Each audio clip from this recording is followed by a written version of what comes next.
case that sparked public outrage not only due to its brutal execution and number of victims, but also because of the disturbing story hidden behind it. This incident occurred in 2005 in a small village near Luoyang, Henan province. It haunted many people, including the police officers who handled the investigation. Watch this video to find out the chilling details behind this crime. Hello and welcome to KX channel. On the morning of October 29, 2005, the weather in Engizhou village, Luoyang, was unusually hot. By 9:30 a.m., many farmers working in the fields had suffered heat stroke and decided to head home, planning to resume work later in the day. On his way back, Samuel was stopped by the home of his relative, George Han, to invite the whole family to his wife's memorial ceremony. The gate was only slightly ajar, so Samuel walked in. As he approached, he noticed a strong foul odor. Covering his nose, he glanced toward a corner of the courtyard and saw a puppy soaked in blood, surrounded by flies. Surprised that no one had buried the poor animal, he called out but no one responded. The yard was messy with fallen leaves, and the main door was locked from the inside, suggesting the family had gone out. Samuel tried calling George Han, but there was no answer. He then called George's youngest son, David Han, but still couldn't reach anyone. Feeling uneasy, he picked up a nearby shovel and dug a hole to bury the puppy. Afterward, he returned the shovel and prepared to leave. However, the smell lingered and seemed even worse than before, as if coming from inside the house. Samuel decided to circle around the building. Through an open window, he was shocked to see David Han and his wife Vivian lying motionless, their bodies unnaturally bloated. Dark brown stains, possibly dried blood, marked the room. Flies buzzed around them and even landed on their bodies. Though he didn't want to believe it, it appeared they had been dead for days, their bodies decomposing. Samuel immediately called the police and ran to inform Peter Han, George's eldest son. At the time, Peter and his wife Linda Ma were at work at a wood factory. Only their son, Brian Han, was at home. Upon hearing what happened, Brian and Samuel rushed to George's house, but couldn't get inside without a key.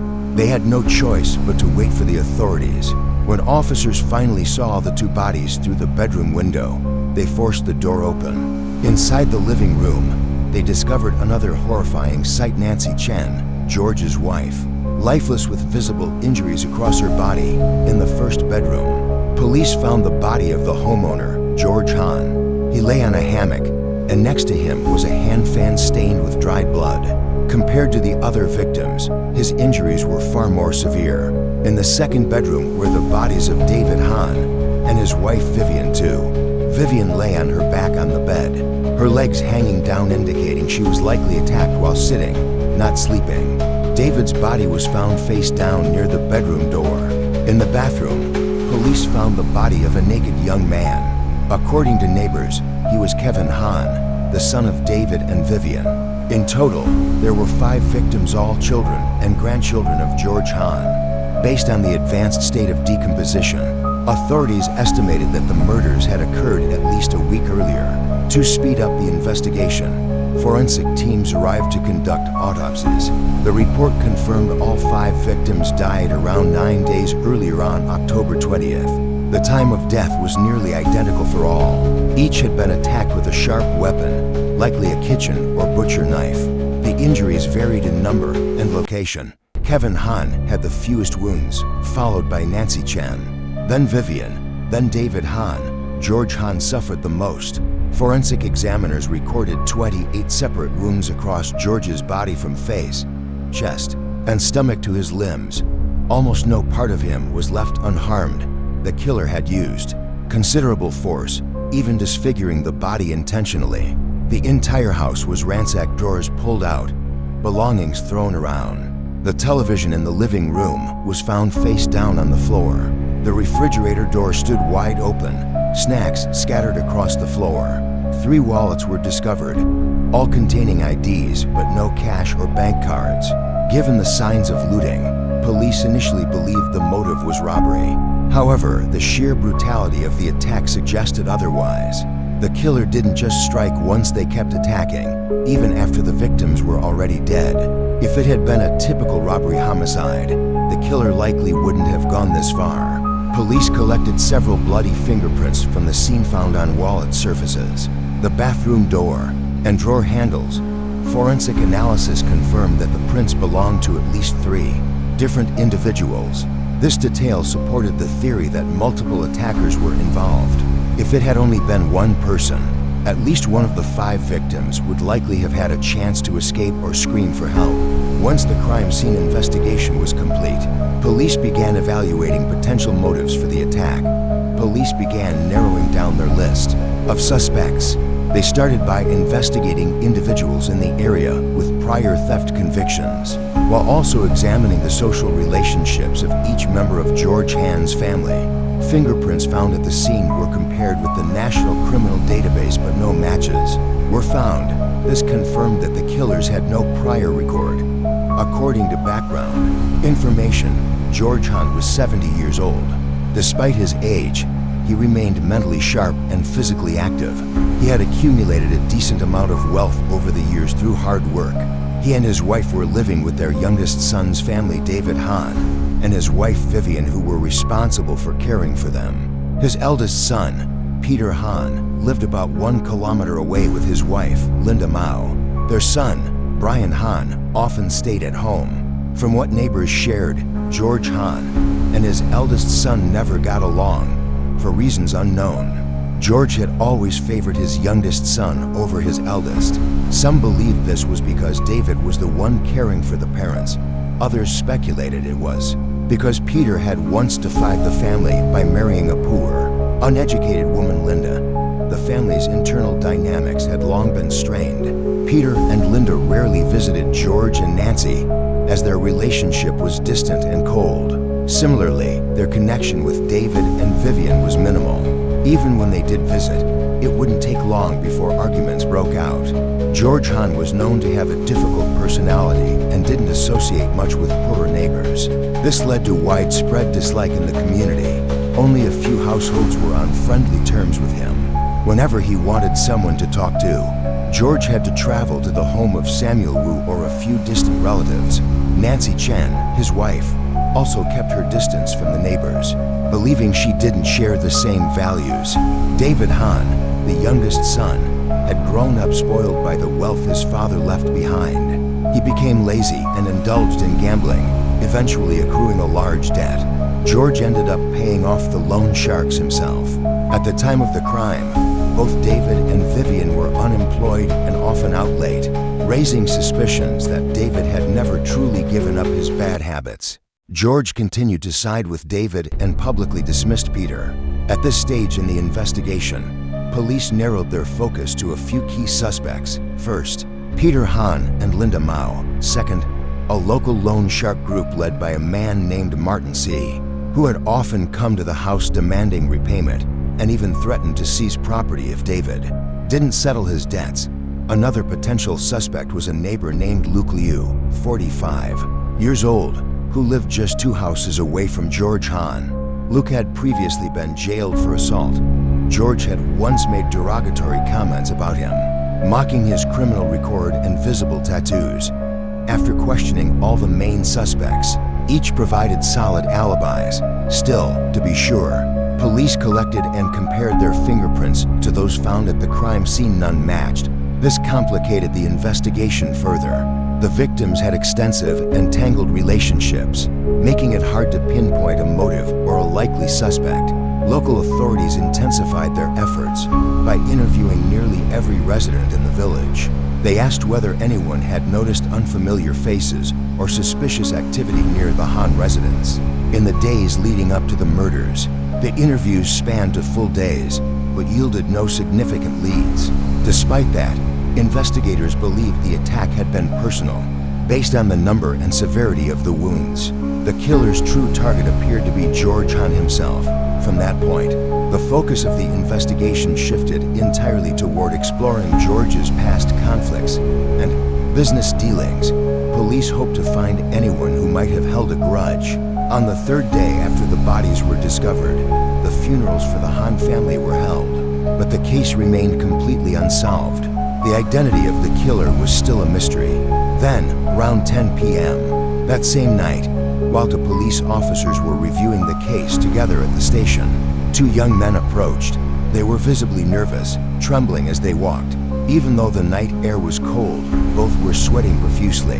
The officers quickly invited them in and asked them to explain what was going on. To everyone's surprise, the two confessed they claimed responsibility for the brutal murders of all 5 members of George Han's family. Their names were Victor Ma and Henry Han. Both had just turned 18. The big question now was, what was their connection to the victims? Was this really about money? Or was there something else that drove them to surrender? Victor Ma was born in a small rural village in Daxing, Luoyang, Henan province. His family wasn't wealthy, but they weren't impoverished either. His parents ran a small vegetable stall at the market and were often away from home. As the eldest son, Victor was expected to help care for his younger siblings. However, he often came up with strange games to entertain himself. He once used scissors to cut off his little sister's hair and constantly picked fights with his younger brother. He also frequently disobeyed his parents. To neighbors, Victor was known as eccentric and rebellious. They feared that as he grew older, his behavior might become even more unpredictable. Concerned, his family took him to the hospital, but doctors found no physical or mental health issues. They concluded that his behavior likely stemmed from his environment. Outwardly, Victor's family seemed normal, but behind closed doors, things were different. His father often drank and became a completely different person under the influence, yelling, pointing fingers at his wife and kids, sometimes even threatening them with a knife. Victor showed no interest in school and dropped out during his second year of middle school. From then on, he drifted aimlessly. During the day, he worked hauling goods at the market. At night, he hung out with friends. One of them was Henry Han, a young man his age. Henry's background was rougher. His mother had died in a traffic accident, and his father had remarried and disappeared. Henry was left to live with a strict and grumpy aunt. Having started working at a young age, Henry developed a more grounded personality. In 2004, with the help of a neighbor, he left his hometown for Guangdong province in search of better opportunities. He worked hard and had ambition, but after his employer refused to pay his wages, Henry was left in a tough situation. Despite the distance, Victor and Henry kept in touch and often checked in on each other. When Victor heard about Henry's struggles, he sympathized deeply and encouraged him to return home. "There's work here," he said. "The pay might be lower, but the cost of living is cheap. You'll still be able to save something." On October 15th, Victor's 18th birthday, he invited Henry to come back and reunite. After thinking it over, Henry agreed and returned. But this time, he brought along another friend, Brian Han, 17 years old. They had met at an internet cafe in Guangdong and quickly bonded. Brian lived in the same town, but a different village from Victor and Henry. All three shared a love for the online world, spending most of their free time browsing and gaming. Though Henry initially intended to restart his life, those plans quickly faded as the trio fell into a routine of partying. It didn't take long for them to burn through their savings. All three found themselves broke. Faced with mounting stress, Henry suggested they return to Guangdong and work together to earn money. He assured them that though the job might be tough, the pay was decent, and if they lived together, they could save on expenses. Victor and Brian agreed. They scraped together what little money they had, but it wasn't enough for train tickets. Disheartened, they sat in frustration, trying to think of a solution. That's when Victor shared an experience he had a few days earlier. 2 days earlier, Victor Ma had wandered aimlessly to an abandoned factory on the outskirts of town. While walking, he spotted a middle-aged woman wearing flashy jewelry. Instantly, he thought about robbing her. Seeing no one else around, Victor pulled out a face mask from his pocket, put it on, rushed forward, and snatched the necklace from her neck before fleeing. Henry and Brian were shocked when they heard the story. They asked if anyone had seen him. Victor laughed and said he acted so quickly and was so well covered that even if the police investigated, there was no way the woman could identify him. "If they could find me," he said, "I wouldn't be sitting here talking to you right now." The message was clear. Victor was hinting at committing more robberies. Henry hesitated. "I'm only 18. he said. "I don't want to get caught and go to jail." Brian nodded in agreement. "Theft is wrong, even if you don't get the worst punishment. It ruins your reputation and your family's too." But Victor continued trying to persuade them. "The world is unfair," he argued. "Why do some people have more money than they can spend, while people like us work ourselves to the bone and still can't afford to eat?" He added that most rich people make their fortune by exploiting others. He used Henry's experience of being cheated out of his wages as an example. Victor went on to say that after pulling off a robbery, they could flee to Guangdong. "No one would ever find us," he insisted. "We could have enough money to live for months, maybe years. Isn't that worth it?" Despite the pitch, Henry and Brian still weren't convinced. Victor became frustrated. "Are you even men?" he snapped. "How will people ever respect us if we're broke?" Then he threw in the final appeal. "We're brothers, right? If we go down together. Worst case, a few years in jail. We've still got time to rebuild our lives." Brian wavered at the mention of brotherhood. Henry thought about his promise to his girlfriend to one day earn enough for a grand wedding. This time, neither of them said no. The three decided to go through with it. They pooled what little cash they had left and bought knives and wooden sticks, wrapping them in newspaper to avoid suspicion. Lacking experience and still a bit scared, they avoided crowded places. Instead, they searched for quiet areas where they could act and escape easily. Days went by, but they still hadn't found a target. Tired, hungry, and frustrated, the trio slumped to the ground, grumbling about their luck. Eventually, they agreed to split up and head home for food and rest before regrouping. Brian returned to his house but found it empty and locked, so he decided to visit his grandfather's place, just a short walk away. As soon as he entered, he heard loud yelling. His parents and grandparents were fighting again. Unlike Victor and Henry, Brian Han didn't drop out of school because he lacked ambition. It was due to his family's situation. From the time he was young, his parents argued constantly. Whenever they fought, his mother would turn her anger toward his grandfather, accusing him of favoring his uncle's family while neglecting hers. George Han, Brian's grandfather, had worked hard in his younger years and managed to save a considerable amount of money, but he never helped Brian's parents financially, not even once.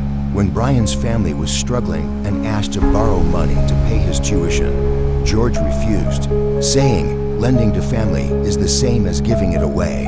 You'll never get it back." Yet despite that, he quietly gave money to Brian's uncle to pay off gambling debts. When the truth came out, Brian's parents were furious. They felt George never cared about them or their son. Brian ended up dropping out of school because of this unresolved resentment. From outside the house, Brian could hear the yelling, the sound of breaking dishes, and neither his parents nor grandparents backing down. Already in a bad mood, this scene only fueled his inner rage. Without saying a word, he left the house and ran straight to Henry Han's place. Victor Ma happened to be there too. The two were discussing their next plan when Brian barged in, his face red with anger. Before they could even ask what happened, Brian blurted out, "You're looking for a target, right? I've found one. My grandfather's family. They have money. Let's go take it." The two others were stunned. "Are you serious?" they asked. "Or are you just upset right now?" But Brian was firm. "I'm completely serious, and I don't just want their money, I want him dead." His eyes were bloodshot. When Henry asked, "But he's your grandfather," Brian replied coldly, "Exactly. That's why I want to do it." He then told them everything about how unfairly his family had been treated over the years. One story that stuck with him happened when he was 8. He and his cousin Kevin Han had been playing at George's house. Kevin accidentally knocked over a glass, but when the adults asked, he blamed Brian. George, who had seen everything, didn't stand up for Brian. Instead, he took Kevin's side and scolded Brian harshly. Back then, Brian didn't fully understand what was happening. But as he grew older, he realized how deeply he had been wronged and never forgot it. That incident had left a lasting scar, and ever since, conflict within the family became frequent. After hearing Brian's story, Victor Ma immediately sided with him. "We're brothers," he said. "If someone hurts my brother, they've hurt me too." Henry Han agreed and pledged to go through with it as well. But before they acted, both Victor and Henry asked Brian once more, "Are you sure? You won't regret this." Brian responded without hesitation, "No regrets. This injustice ends tonight." The three wrapped their newly purchased knives and sticks in newspaper to avoid suspicion. At exactly 9 p.m., they headed to George Han's home, carefully choosing a time when it would be easiest to carry out their plan. Brian entered the house first, greeting everyone like normal. Meanwhile, Victor and Henry waited behind the door. Once Brian gave the signal, they would move in. Inside, Nancy Chen was in the living room watching TV. She was so absorbed in her drama that she barely acknowledged Brian's presence, which made him even more resentful. George Han was resting in a hammock, listening to the radio in the bedroom. In the second bedroom, David Han and his wife Vivian too were sitting on the bed, counting money. When they saw Brian walk in, they quickly tried to hide the cash. Just a few days earlier, Brian's parents had asked to borrow money from David and Vivian, but they claimed they were broke. Seeing the thick stack of bills confirmed they had lied. Brian understood instantly they never intended to help his parents. From the bathroom, the sound of running water suggested that Kevin Han, Brian's cousin, was taking a shower. With every family member in a separate room, it was the perfect opportunity to strike quickly. Brian stepped outside and divided the tasks. Henry would take care of Nancy in the living room, then move to the bathroom to deal with Kevin. Victor would enter the second bedroom to attack David and Vivian. Brian would personally handle George Han, the main target. Everyone in the house was too distracted to notice the danger lurking. Each attacker knew exactly where their target was. The entire attack happened quickly. Though there were screams, the sound of the television masked most of it. All 5 members of the Han family were killed in a matter of minutes. Even the puppy tied up in the yard wasn't spared. After the killings, the 3 ransacked the house, stealing valuables and dividing the loot evenly. Victor and Henry boarded a train to Guangdong that night, while Brian decided to stay behind to avoid raising suspicion. He showed no fear, only eerie calm.